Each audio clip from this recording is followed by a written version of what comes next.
Bienvenidos a Cruce Palabras por Telesur.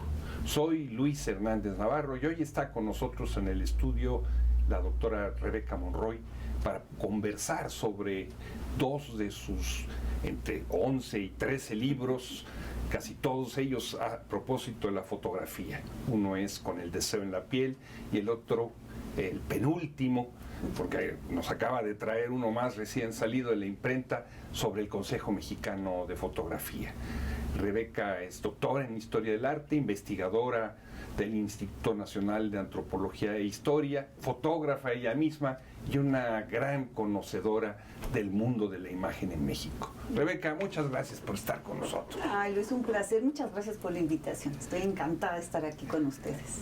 Rebeca, no exagero si digo que eres la gran historiadora del fotoperiodismo y el fotodocumentalismo en México a lo largo, por lo menos, del siglo XX, el siglo XXI. Buena parte de tu obra también está concentrada en los últimos 30 años del siglo pasado, que fueron muy intensos en torno a las movilizaciones sociales, y estos libros que estamos comentando tratan a propósito de eso.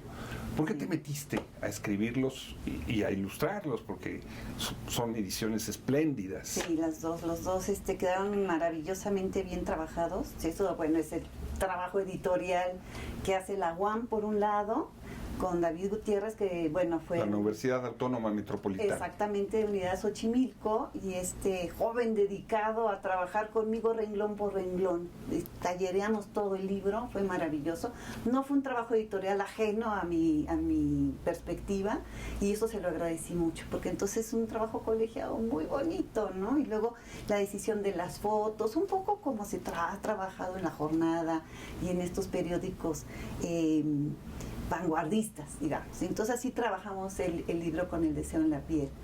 Y por otro lado, el Consejo Mexicano de Fotografía tiene otro planteamiento, pero considero, y es algo que te comentaba, que son parte de una misma moneda, de este último tercio del siglo XX, que qué importante es. Yo sí creo que exageras al decir que soy tan importante, pero yo creo que sí soy muy trabajadora.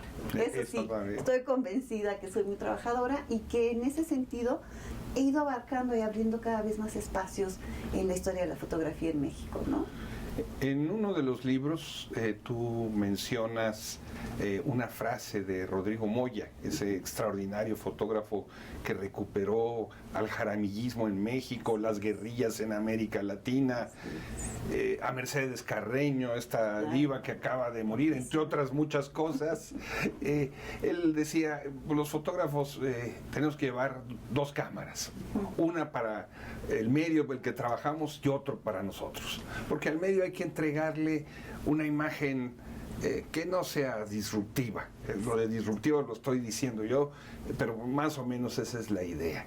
¿Ese era el clima que vivían los fotógrafos en México? Sobre todo los fotógrafos de prensa, ¿no? Y los fotógrafos con conciencia, los que querían hacer algo diferente, los que no estaban alineados al régimen, los que no recibían el chayote y el embute, que eran de estos dineros, ¿no? Que les llegaba el sobrecito a su casa y entonces guardaban silencio o autocensuraban imágenes.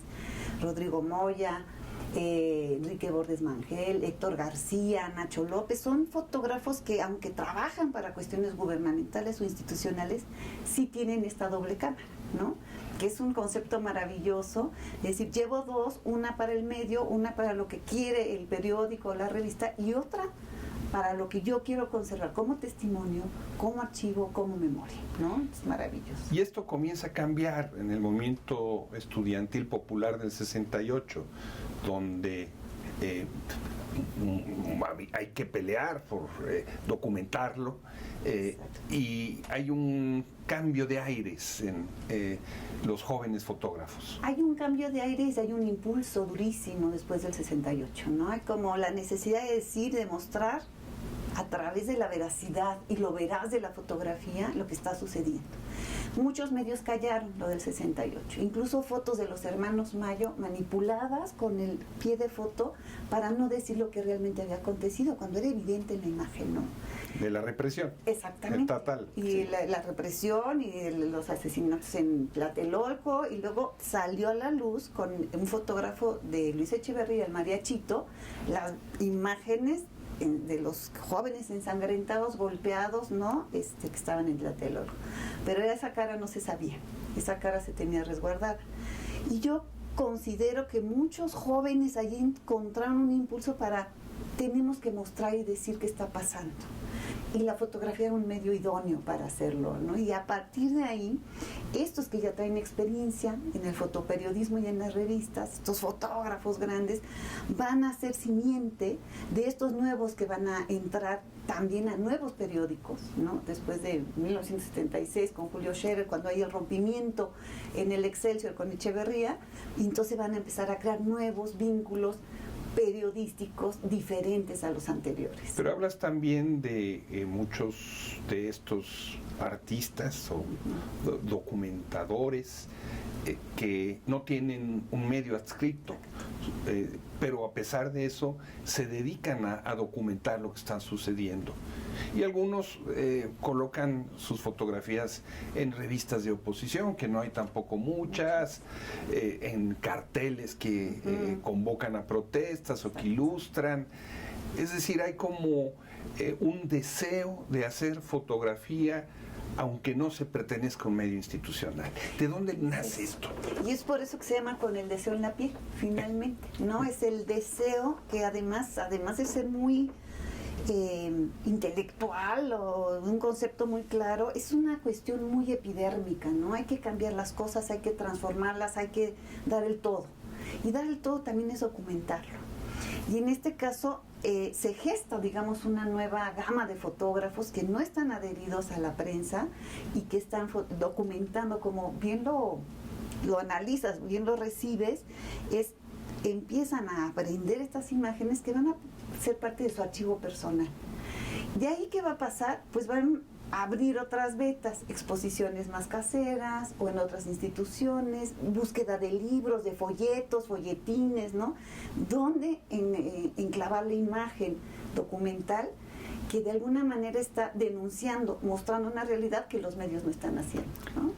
Rebeca, hoy una buena parte de la humanidad, no voy a decir que toda, tiene teléfonos celulares con cámaras y se puede estar tomando fotos de cualquier cosa en cualquier momento, compartirlas o desaparecerlas. Pero estamos hablando de una época en la que eso no existía, claro, en la que había que llevar la cámara al hombro y estar mirando de otra manera que no era la de quien no llevaba la cámara. ¿Qué tan pesado, qué tan complicado era tener esa herramienta? Sí, bueno, a mí me encantaba porque de alguna manera había dos cosas. Sí, es la fotografía química que le llaman, o analógica, que a algunos no les gusta el término, entonces hemos reducido a fotoquímica, y de alguna manera también tenías limitantes, porque era un rollo de 36 que te salía carísimo. Revelarlo, imprimirlo era caro. Entonces pensabas cada imagen tenía que ser icónica, bien encuadrada, no disparabas a lo loco como ahora que tienes, no sé, para 2,000, 3,000 imágenes en una memoria.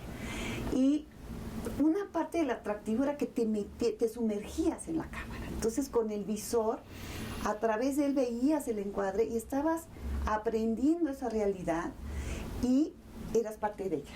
Ahora no, las pantallas lo ves de lejos, te refracta el sol, no ves, no sabes si encuadraste bien y luego lo trabajas en el Photoshop. Y en ese momento no.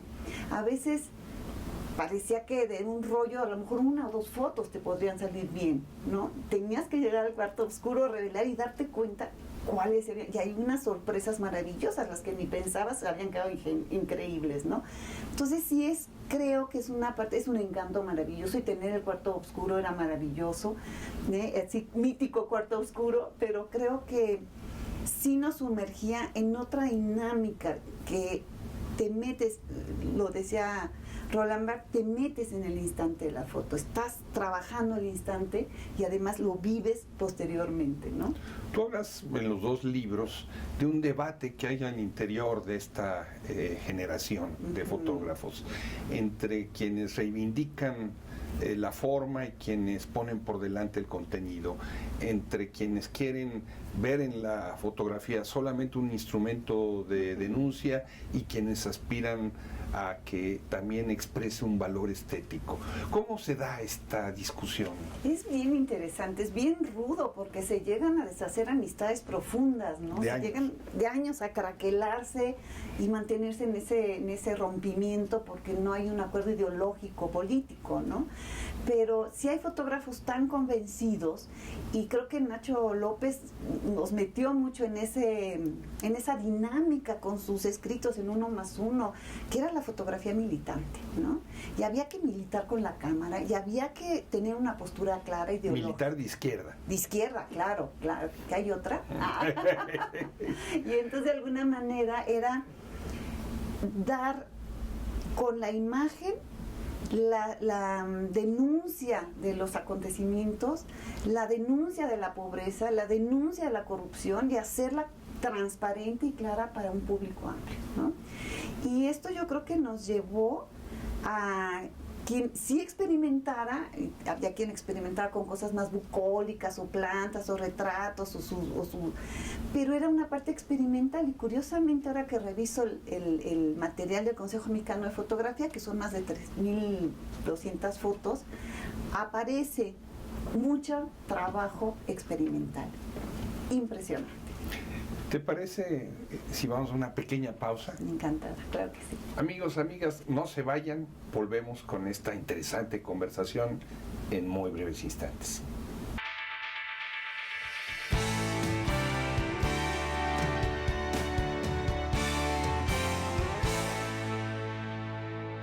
Estamos ya de vuelta en este cruce de palabras, conversando con la doctora Rebeca Monroy, investigadora del Instituto Nacional de Antropología e Historia, sobre fotografía y sobre sus libros acerca del Consejo Mexicano de Fotografía, y Con el deseo en la piel, una historia del fotodocumentalismo y del fotoperiodismo mexicano a principios de la década de los 70s hasta los 80s.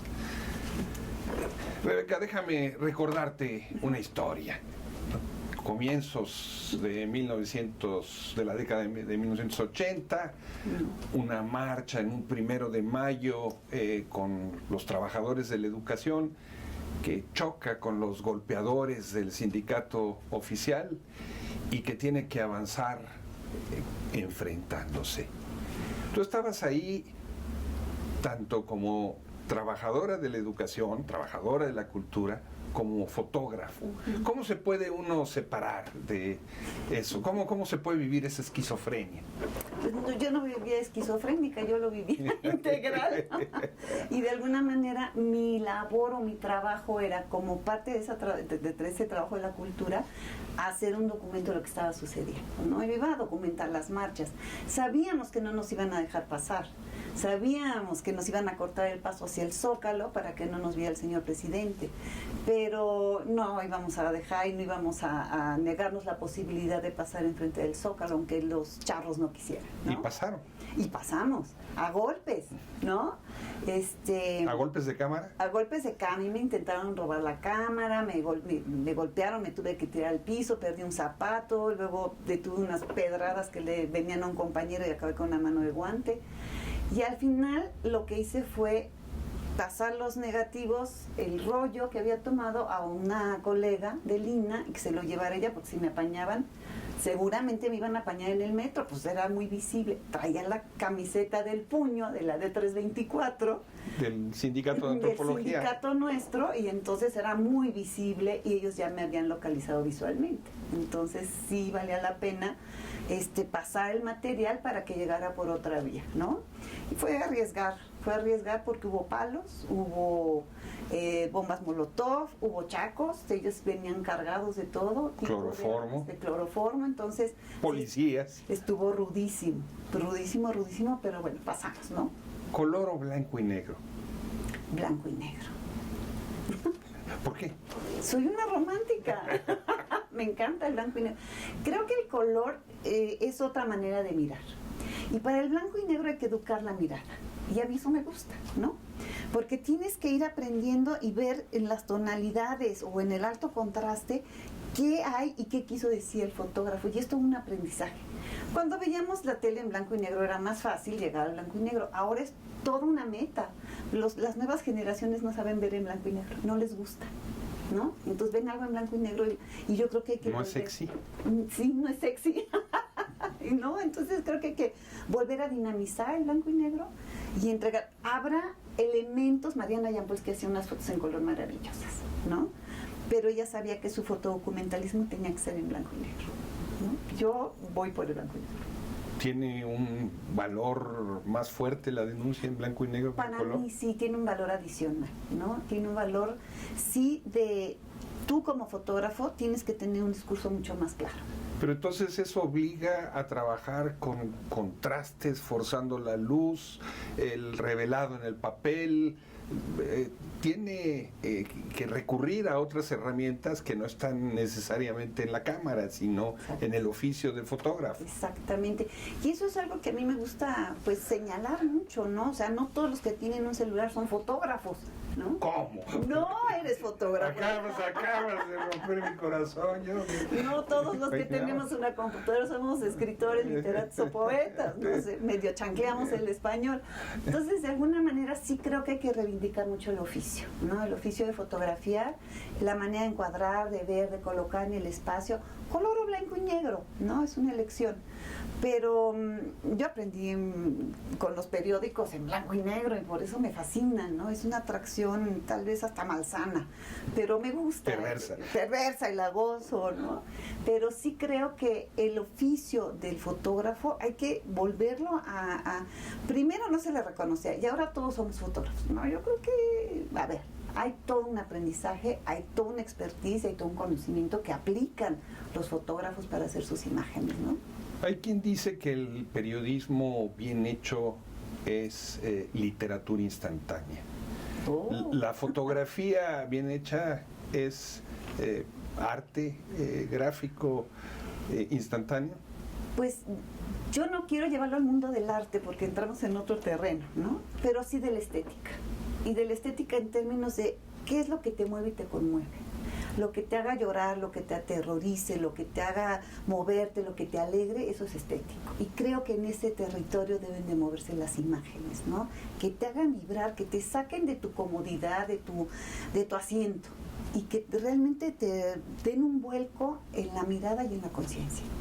Hablas del Consejo Mexicano de Fotografía en un libro. Uh-huh. ¿Qué es el Consejo? ¿Cómo se forma? ¿Para qué?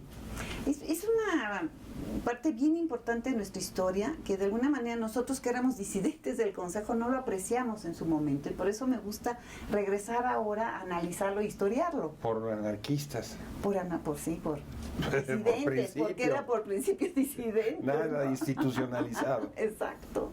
Y ellos empezaron a funcionar mucho con el INBA, la CEP, y veníamos nosotros... Las instituciones gubernamentales. Exactamente, y empezaron a recibir incluso apoyos institucionales, ¿no? Económicos. Entonces no queríamos que quemaban las manos y pues no nos contaminaban los rollos. Claro, y entonces nos sentíamos que, aunque estuviéramos en la disidencia, teníamos un espacio con ellos, porque hicieron una labor bien interesante. Sí postularon la cuestión de la fotografía y la ideología, ¿no? Sí postularon la ruptura, sí buscaron engrandecer al fotógrafo y a la profesionalización del fotógrafo. Y eso era muy importante en el momento, pero no queríamos vivir en la institucionalidad, ¿no? Entonces deslindamos Pedro Valtierra, Jorge Acevedo, Iriart, Alicia Ahumada. Grandes fotógrafos. Marco Antonio Cruz. Incluyéndote a ti, ¿no? Y ahí estaba yo, era niña. Así es. Lo sigue siendo, dice. Muchas gracias. Pero sí, queríamos salirnos de esto, ¿no? Queríamos sí transformar, pero no encajados en la institucionalidad. Y en eso estábamos, en esa labor por muchos años, ¿no? Y ahora haces un libro sobre ellos. Y puedo darme cuenta de la importancia de su labor, porque fue hacia Latinoamérica, abarcó a Cuba, llegó a Europa, a Estados Unidos. Entonces se hizo una red que en ese momento no había. O sea, las cartas tardaban un mes en llegar a Brasil, ¿no? Y en lo que contestaban ya era otro mes.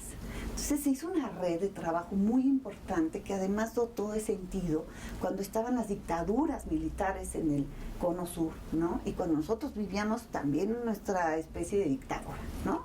Sin especie. Sin especie. Dicta blanda. Nuestra dicta blanda, como la han llamado.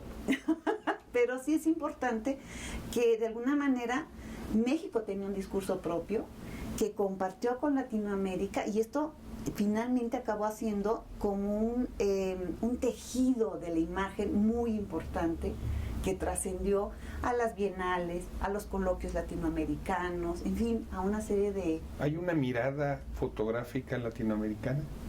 No una, yo creo que hay muchas, ¿no? Pero sí hay una mirada irreverente, hay una mirada retadora. Los brasileños tenían que disimular en sus imágenes esta rebeldía y lo logran. Los argentinos, los chilenos, o sea, es una gama maravillosa de imágenes, cada quien en su estilo, ¿no? Creo que tenían asociaciones cada uno de ellos y desde ahí miraban y desde allá veían cómo podían trascender o filtrarse en la dictadura. Y es bien importante. Todas estas dos vertientes, vamos a llamarle dos vertientes, la de los irreverentes y la de los institucionales, los de color y blanco y negro, los de forma y contenido, han marcado una pauta hoy en esos que tenemos el celular y tomamos fotos y nos creemos fotógrafos.